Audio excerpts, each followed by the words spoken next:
The security checkpoint at Galactic Station Omega-9 had processed approximately 14,000 species over its 200-year operational lifespan. Chief Security Officer Vrill had seen it all. Or so he thought. The human shuffled forward in line, wearing what appeared to be casual traveling clothes and carrying a single small bag. Nothing unusual there. Humans had been part of the Galactic Coalition for 30 years now, and while they had a reputation for being, well, creative problem solvers, most passed through security without incident.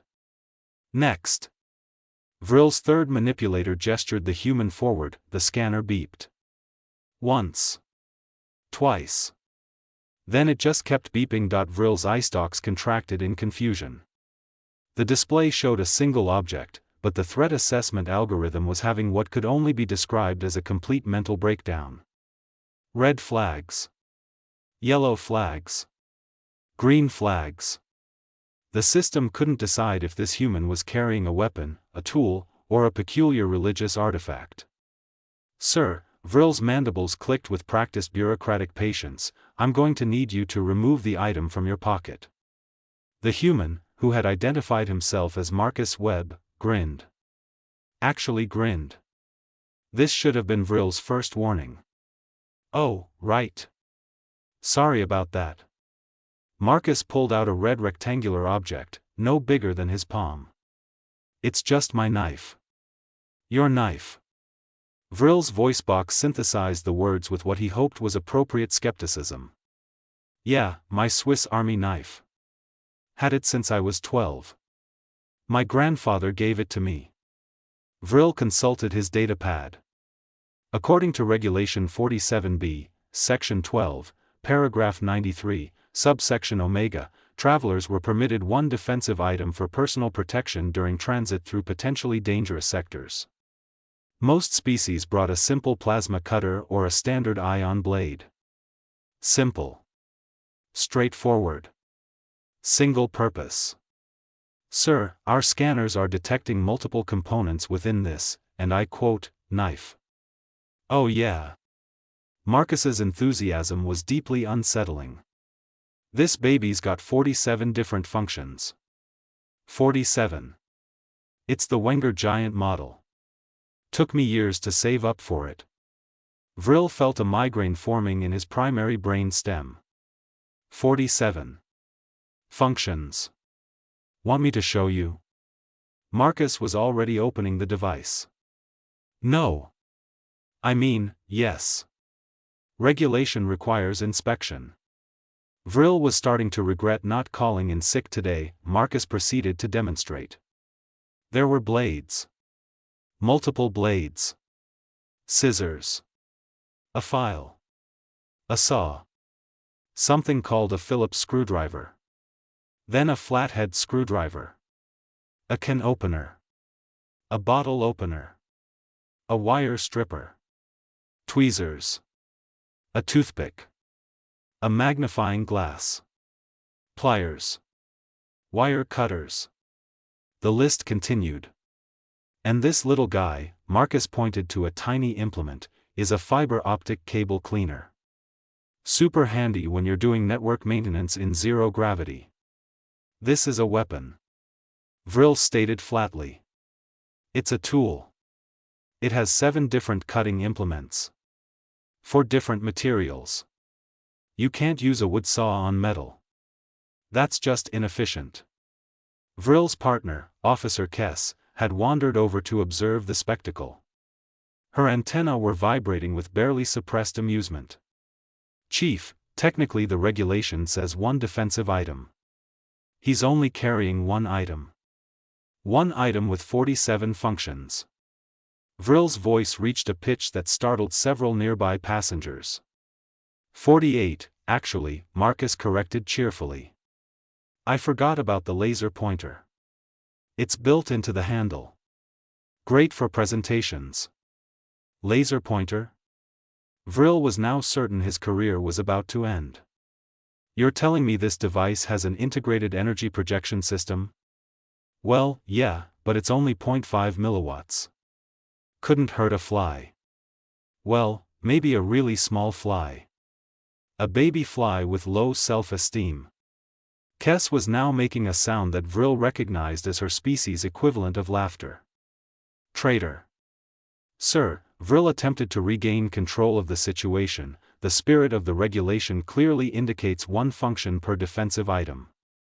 Does it though? Marcus pulled out his own datapad. Because I've got the coalition legal code right here, and it specifically says one item. No mention of function limits.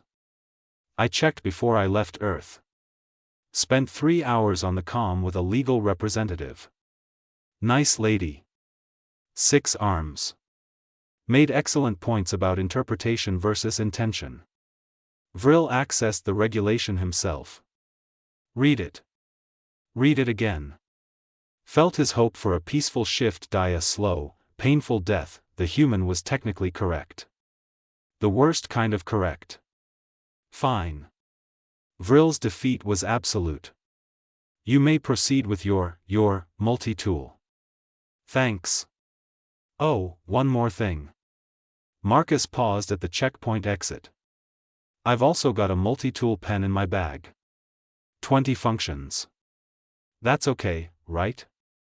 It's just a writing implement. Vrill's response was a sound that no translation software had adequate vocabulary to render.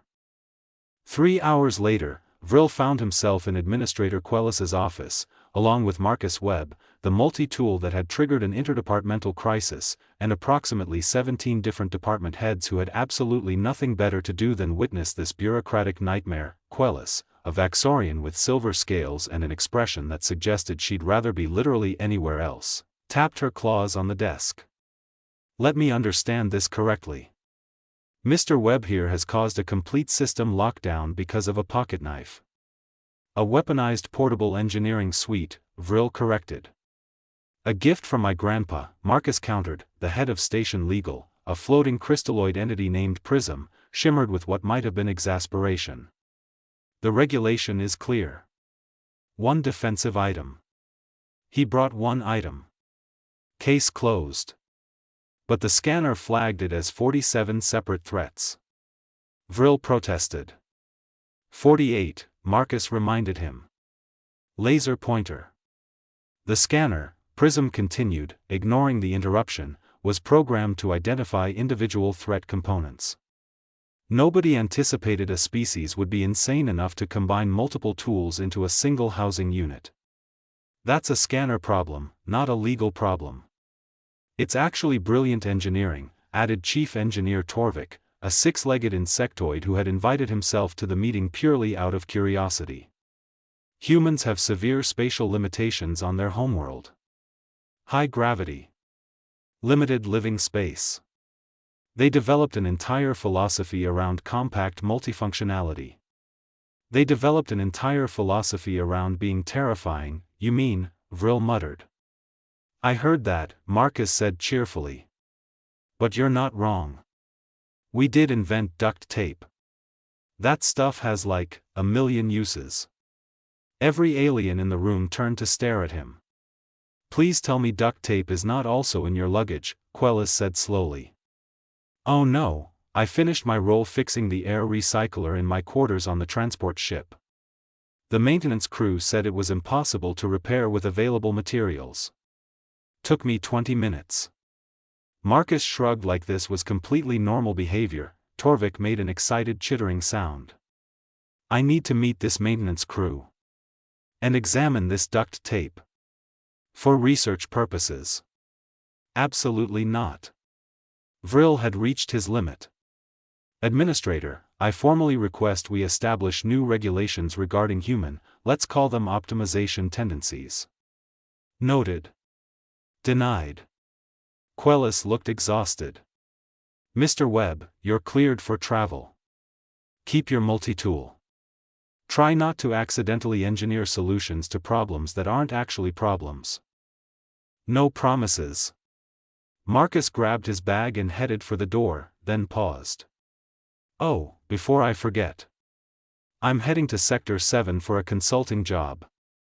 The mining colony there is having issues with their drilling equipment. I brought some spare parts and a few earth tools that might help. All single-function items, of course. Of course, Quellis repeated weakly. Well, except for the adjustable wrench. But that's really just one function with variable parameters, right? Just go. Marcus left whistling something that the universal translator unhelpfully rendered as Patriotic Terrestrial Battle Hymn No. 6. After a moment of stunned silence, Prism floated closer to the desk. I'm updating my projection models. Humans have been coalition members for 3 decades. They'll be eligible for Security Council positions in another 20 years. Ancestors preserve us, Vrill whispered. I'm actually looking forward to it, Torvik said. Do you know they invented something called a spork? It's a spoon and fork combined. Genius. And apparently they're working on adding knife functionality. They're calling it a splad. A what?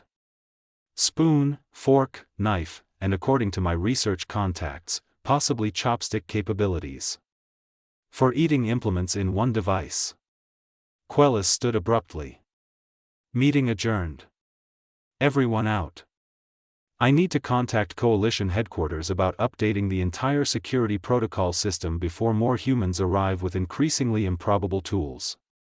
As Vrill trudged back to his checkpoint, Kes fell into step beside him.